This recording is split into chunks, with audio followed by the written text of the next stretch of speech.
finally, after 1 week of doing completely nothing, which is sometimes really refreshing, I want to bring you a new tutorial, and it's not something Bitwig specific. You can do this in any DAW, probably, I don't know, but you can do it in Bitwig. And I do this sometimes also on stream or on videos, and I really like this workflow, but it's also very powerful if you use this to the max, if you use it on everything. So what I have here is just Kick Ninja, the plugin, some kind of kick drum, right? 170 BPM. Well, let's say you want to create here a bass sound to it. Let's go for phase 4 because I really like it. And we can do here another clip inside of the clip launcher. So this is also important for now. And let's lay down here a basic note. Let's go down here. Something like this. We have a bass sound to it. It's just a sine at the moment. And here we change some settings. Right, and we can draw in here, or we can change some of the values, and you get a different sound. And what I have now is I have here automation write on, and we have 2 different automation write buttons. We have one for the arranger, so when you want to record automation in here, and we have for the clip launcher, when you want to record automation in here, right? So I have this here pinned. So you have this in the main menu. You can do this if you want to. And I also defined some shortcuts for this, some keyboard shortcuts here. So I can use just this key here on my keyboard and also shift this key, and I can enable here the automation for the arranger. And it's disabled so quickly, right? When I'm in the flow here, I can just hit this and then record some stuff. And it's very nice to do sometimes. Also, I really like to have here the automation sometimes on touch inside of the arranger. So touch is very powerful. It says here start writing automation when a parameter is touched and continue until the parameter is released. So this means if you click on one of these buttons here, right, you click on it and you don't change it, then you record the automation. When you release the mouse button, you stop recording the automation. So we can do this here inside of the arranger quickly. Yeah, quickly. And then just this button here, so we can use the arranger. So what I like to do is then I enable here the automation write, have this on touch, and then I play around here with some of the knobs. Actually, I have this disabled, the automation disabled, play around with the knobs. And then when I find some kind of cool setting, I just hit quickly my shortcut and enable the recording.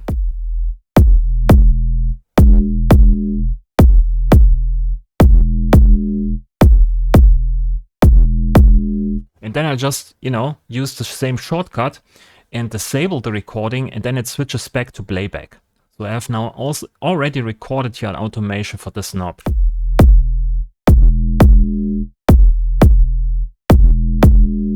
Right? And when I don't like this automation, I just hit record again, or record or write automation again, and then I overwrite basically everything, okay?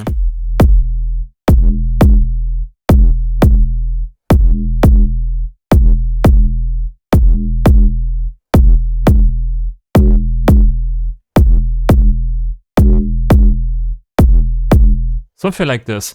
And it's really fun to do it this way because it's hands-on, right? You are in the flow.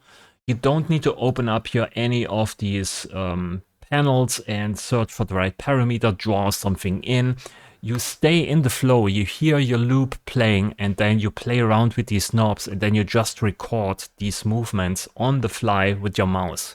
Maybe it's better to use a controller if you like to use a controller, but for me it's just quick to use my mouse or my mouse button for this, or my mouse to change these parameters. And I agree, it's not always on point or in time, or it's not really tight with the timing sometimes, right? Because it's automation, there's a lot of smoothing probably applied, and sometimes there's some input lag from the mouse and so on. But it's not about precision for me most of the times when I produce music. Because the higher the precision is, the more you put your thoughts into tweaking settings, then you know, the flow gets out of focus, or the groove gets out of focus when you produce. So for me, it's all about bringing in some small little unnatural or yeah, movements that bring the sound to life, right? Some quirks, or I don't know how to call it, some not on point timings. For me, this brings in some organic feel to the sound, and I really enjoy it because you can make it precise anywhere nowadays, and it's kind of boring. So if you have everything precision, high precision, it's boring, it's dead, right? So I really like to do this here on my synth and use a lot of these parameters. So now I have just one here, right? But I can also say I want to modulate the pitch or change the pitch.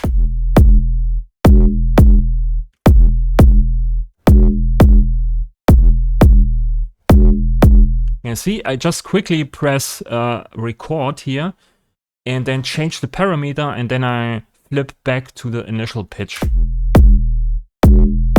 You can see this here, it's recorded just slightly, right? Here we are on 0, 0, and then here I go slightly down. And it's not always the same. It's not drawn in, and it's not copied and copy pasted and so on. It's always a little bit different here and there. And this brings in a lot of organic feel, in my opinion, to these static synth sounds. So what else can we do? We can change here, or we can bring in this Y oscillator to itself. So we have feedback here, and this gives us a lot of noise.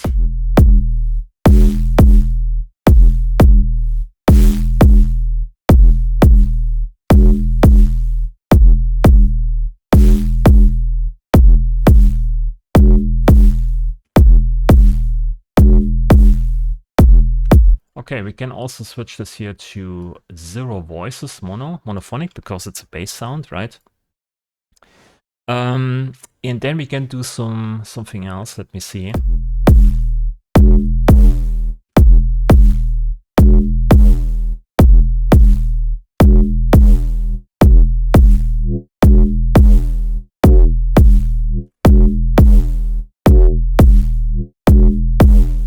Okay, so we have already a nice groove going without doing anything, and just using these parameters and bring in some different values here, here and there, and you create kind of nice riffs this way without doing too much work. And I do this sometimes over the years here and there, but yesterday or the last 2 days or so, I really enjoyed using this because it's like using a hardware instrument, right? Using a groove box or something like this. You hit record and you change some knobs, and then you kind of like it, and then you leave it that, or maybe you record it, then do a DAW, and then you process it further. But here you have like full control. We record all these different knobs, and you can still change it here if you want to. I never change it, to be honest, but yeah, you can if you want to, right? You can maybe here make some tweaks if you think some of these transients are too mushy or something like this. You can step in and just change it with a different value there.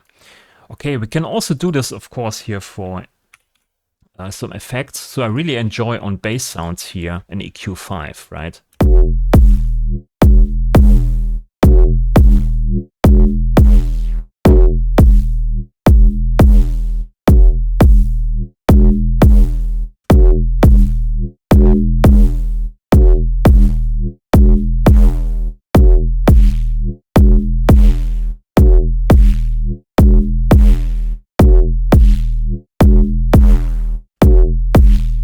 Like this.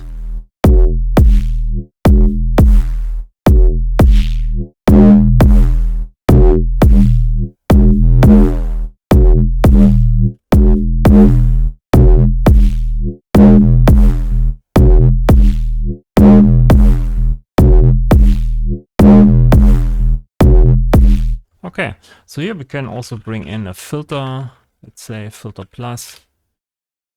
And I really have here, or I really like to do here a notch because we have a lot of overtones, or let's see this here on the spec. I mean, you can hear it. We have a lot of overtones. When you have a lot of overtones, it's really nice to go through this here with a notch filter.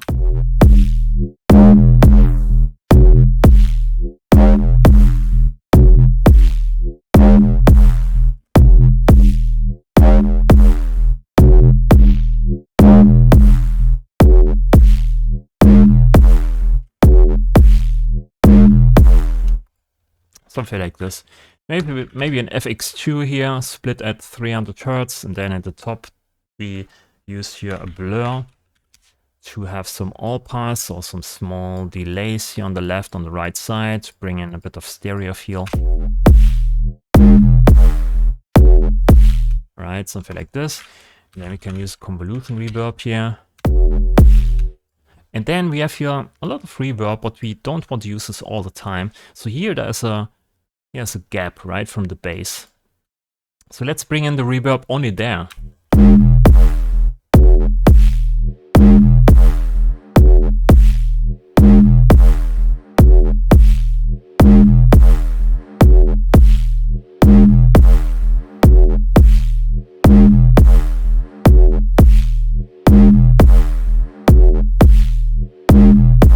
Right, so you have already a nice little riff, and it's just one note here.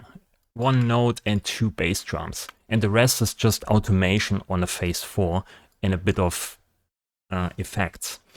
That's basically it. So this is the big idea I want to show you today. It's very simple, and I really enjoy making tracks this way because I can stay in the flow. I have this loop here. Just for this tutorial, I stop right when I talk. I stop this thing here. But when I'm in the flow, I just leave this running all the time. Put effects on it, play around with the effects. When I like something, like some kind of movement, I just hit here my shortcut, record it quickly, and then let it run. If I don't like it, I go back and re-record over it, or I delete just some audio effects again. So it's very nice to iterate this way, in my opinion. So let's use here.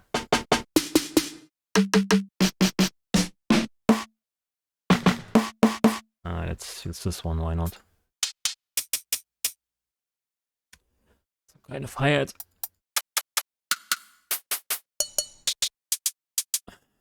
Yeah, I mean, why not? Okay, let's use here something like this.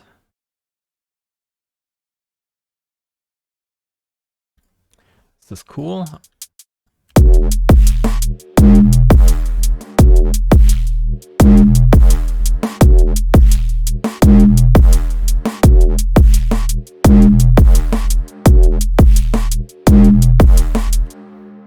Nah. Maybe something like this.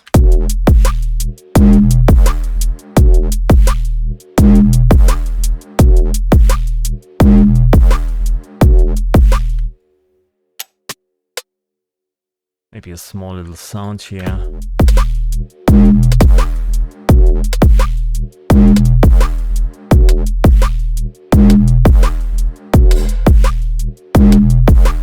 So we can just export this this pattern here. This very interesting, very nicely done pattern.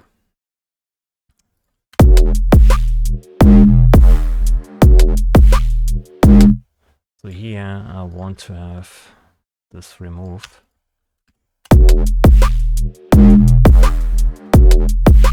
Let's bring in here an auto leveler on this.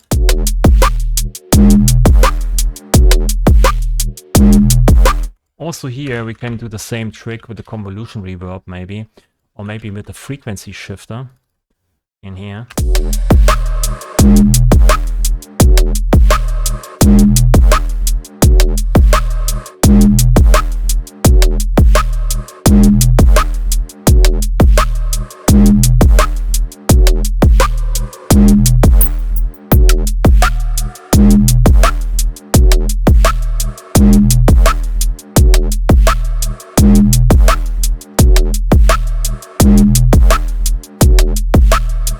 right? So you can quickly create some interesting things.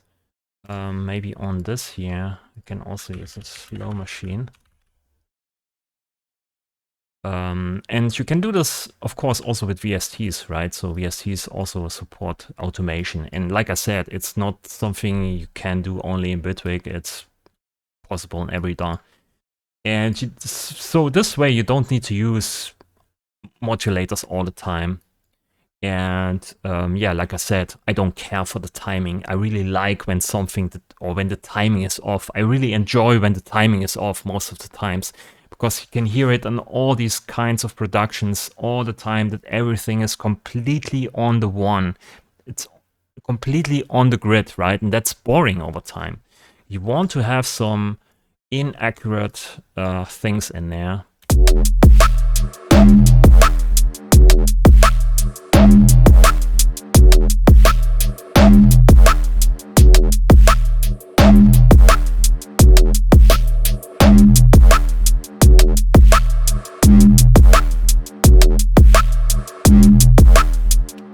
So here there could be some kind of different sound.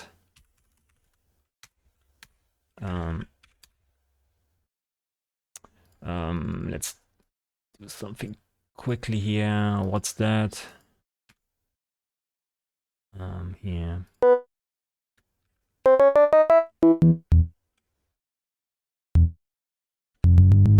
Maybe let's go here.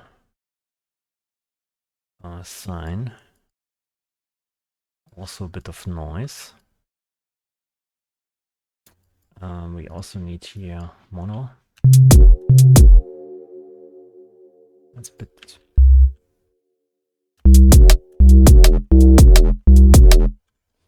Maybe make this a bit shorter here.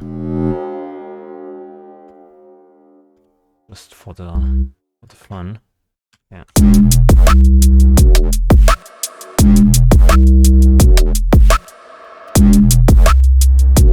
It's still too high.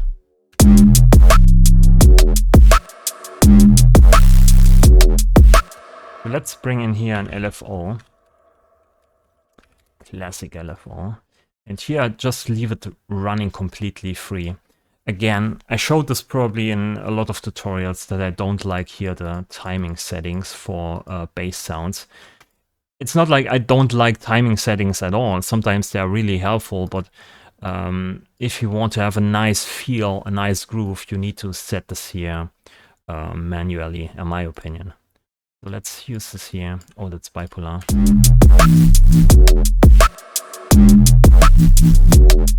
Let's use no trigger, so we trigger here this, or re-trigger the phase here when we hit the note.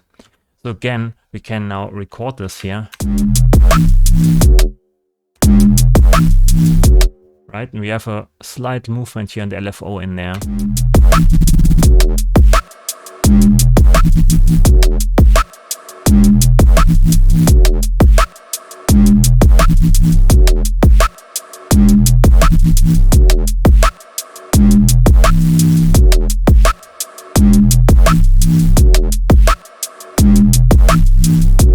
So this is cool, I kind of like it. So I just recorded and played around here with this value, and when I like it, I don't record it anymore. It's just super simple. It's almost too easy.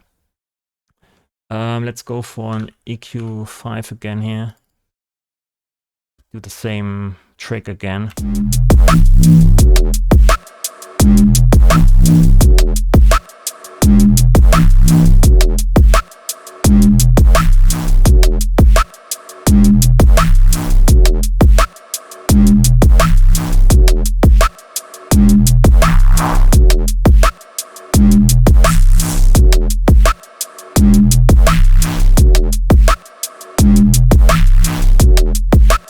So in something like this, you would never draw this kind of movement into the automation box. Never, ever.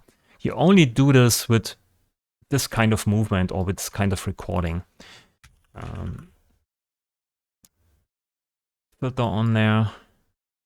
Same thing.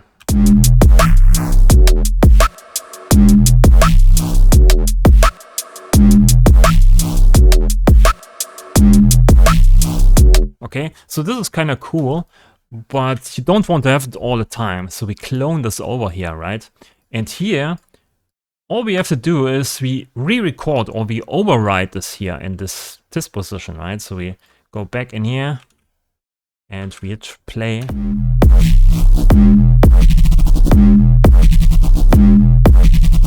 Right, and we have a different sound than here, right? It's a completely different sound. So now we have iteration, slightly different setting. So you have the feel of some kind of that the track progresses in a way.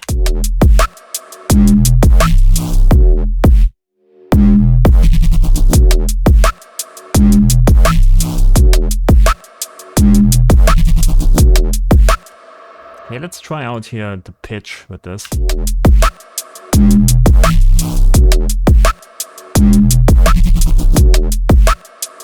Is this the right thing? Yeah.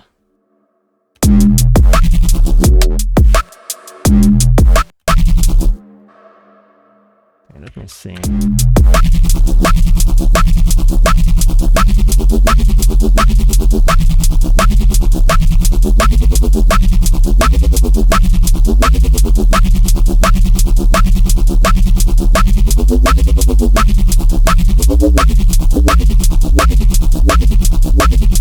Something like this.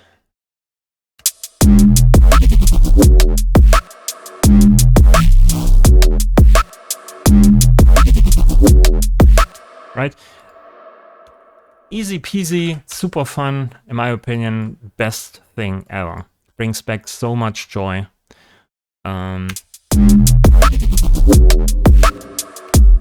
Yeah, and here, same thing. We don't have, let's say, the tail of the reverb. It's missing here, and then we bring it in here from this. Okay, let's see this.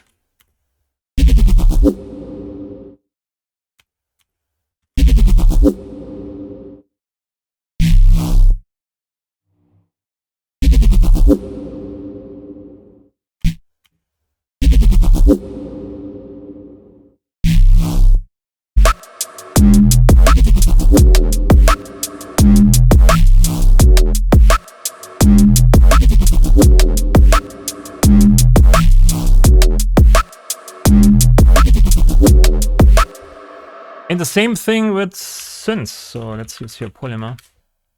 Let's use here Saw. And yeah, let's go for stupid.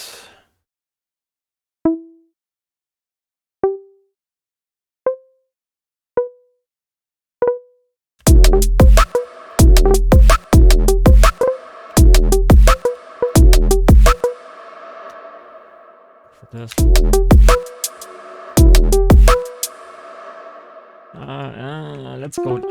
Let's go down. And then to E.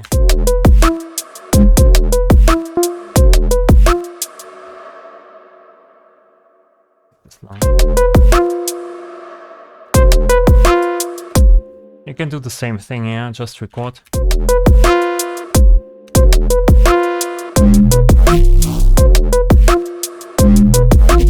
Oh, it's only on the first one. That's okay.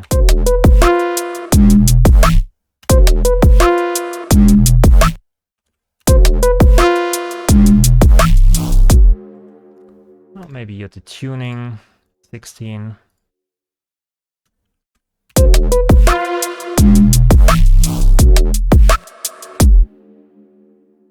Reverb on that.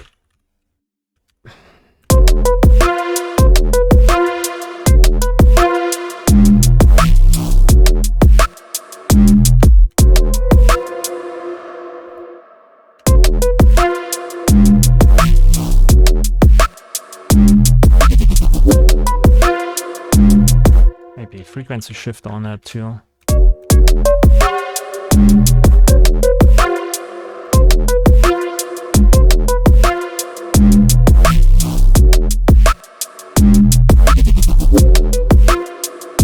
I don't know, it's not the best, but you get the idea, right? I do this basically on everything then. Also with FX grids for breakbeats, I just play around, record it, and then, you know, yeah, leave it basically in completely untouched. And yeah, you can then see here what you recorded inside of the modulation lanes, and I never touch this, but you can modify it if you want to. In my opinion, that's a very powerful technique to make beats or to actually make some bars, and you keep them organic this way pretty easily. And you can also get your ideas quickly out of the head because you hear the loop playing all the time. And just groove with your loop and then play around with the knobs and then just record it, and then you have exactly what you hear in your DAW. So just record your ideas, basically. That's all I want to say, okay? Okay, that's it. If you have some questions, if you want to see more of this idea, more fleshed out, maybe with a longer session where I record stuff here and make a track with it, let me know. I'm open. Maybe I do a stream also in the next weeks, days, years, I don't know. Leave a subscription, leave a like, leave a comment. Thanks for watching. See you in the next video. Bye.